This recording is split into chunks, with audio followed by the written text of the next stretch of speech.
Shropshire? Yes, of course. Why all these cups? Why the cucumber sandwiches?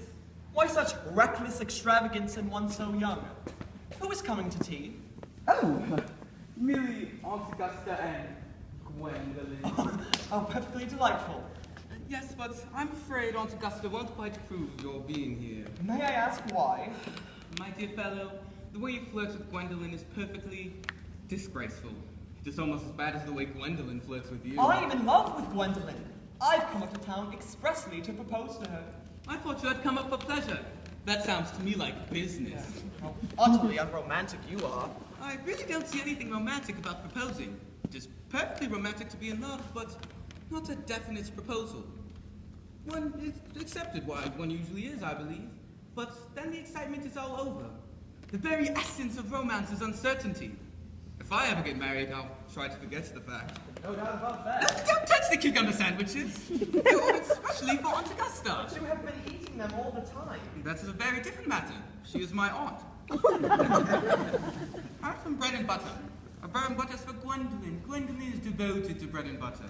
And very good bread and butter it is too. Well, don't eat as if you're going to eat it all. You act as if you're already married to her. You are not already married to her, and I don't think you ever will be. May I ask why? In the first place, girls don't marry the men they flirt with. Girls don't think it's right. That is nonsense. In the second place, I don't give my consent. Oh, your consent? My dear fellow, Gwendolyn is my first cousin. If I were allowed you to marry her, you would first have to clear up the whole question of Cecily. Cecily? What on earth do you mean by Cecily? I don't know anyone with that name. Bring me the cigarette case Mr. Worthing left in the smoking room the last time he dined here. Yes, sir. Do you mean to tell me you've had my cigarette case all this time? I wish to goodness you would have let me know. I've been writing frantic letters to the Scotland Yard about it. I was very nearly offering a large reward. Well, I wish you would offer a large reward. I seem to be more than usually hard up. Well, there's no use offering a reward now that the thing is found. That is rather mean of you, Ernest, I must say. But it makes no matter, for now that I look in the inscription inside, I find that the thing isn't yours after all. This cigarette case is a present from someone of the name of Cecily, whom you say you have no idea of. Well, if you must know, Cecily happens to be my aunt. Your aunt? Yes, charming old lady she is too. Lives in Tunbridge Wells. Now, just give it back to me, Algy. If she is your aunt, then why does she call herself Little? From little Cecily with her fondest love. But what on earth is there in that? Some aunts are tall, some aunts are not tall. That is a matter that surely an aunt may be allowed to decide for herself. Oh, just give me back my cigarette case. Yes, but if she is your aunt, then why does she call you her uncle? From little Cecily with her fondest love for her dear Uncle Jack. There is no objection, I must admit, for an aunt being a small aunt. But why an aunt, no matter what her size may be, would call her nephew her uncle, I can't quite make out. Besides, her name isn't Jack at all. It is Ernest. It isn't Ernest, it's Jack. You have always told me it was Ernest. I have introduced you to everyone as Ernest. You answer to the name of Ernest. You look as if your name was Ernest. You are the most earnest-looking person I ever saw in my life. It's certain of saying your name is Ernest. Sign your card. Here is one of them. Mr. Ernest Worthing before the Albany. I'll keep this as a proof that your name is Ernest if you try to deny it to me, or to Gwendolyn, or to anyone else. Well, if you must know, my name is Ernest in town and Jack in the country, and that cigarette case was given to me in the country.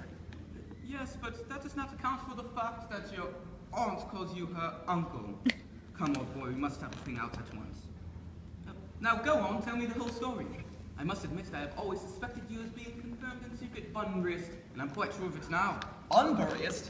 What on earth do you mean by Bunburyist? I'll tell you the meaning of that incomparable expression as soon as you tell me why you are Ernest in town and Jack in the country. Well, produce my cigarette case first.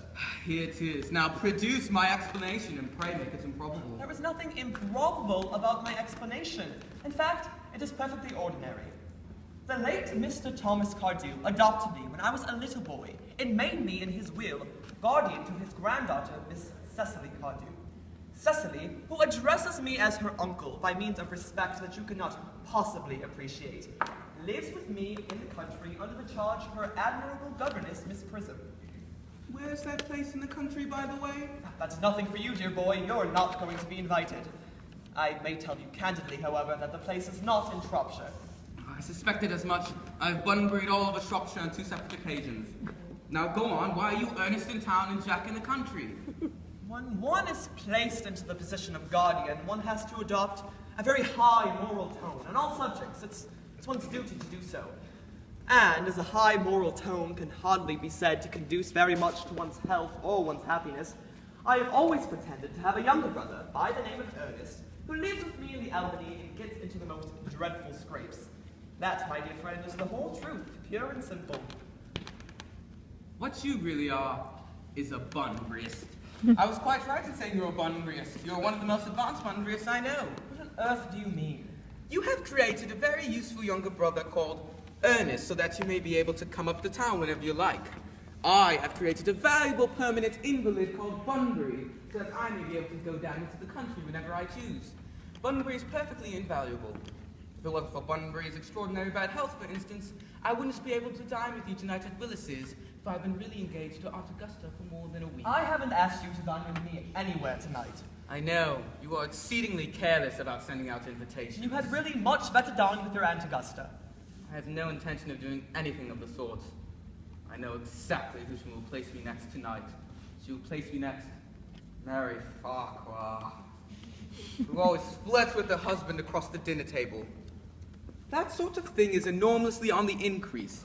The amount of women who flirt with their husbands across the dinner table is perfectly scandalous. It is simply washing one's own clean linen in public. Besides, now that I know you to be a Bunburyist, I want to talk to you about Bunburying. I want to tell you all the rules. I am not a Bunburyist at all. If Gwendolen accepts me, I'm going to kill my brother. In fact, I think I'll get rid of him in any case. Cecily has taken a bit too much interest in Ernest. It's rather a bore.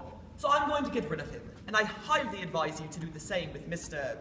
your invalid friend with the absurd name. Nothing will induce me to part with Bunbury.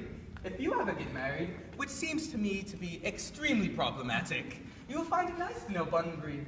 A man who marries without knowing Bunbury has a very tedious time of it. If I marry a charming girl like Gwendolen, and she's the only girl that I've ever truly loved, then I certainly won't want to know Bunbury. Then your wife will. You don't seem to realize that in married life, 3 is company and 2 is none. For heaven's sake, don't try to be cynical. It's perfectly easy to be cynical these days. It's not easy to be anything these days with so much beastly competition about.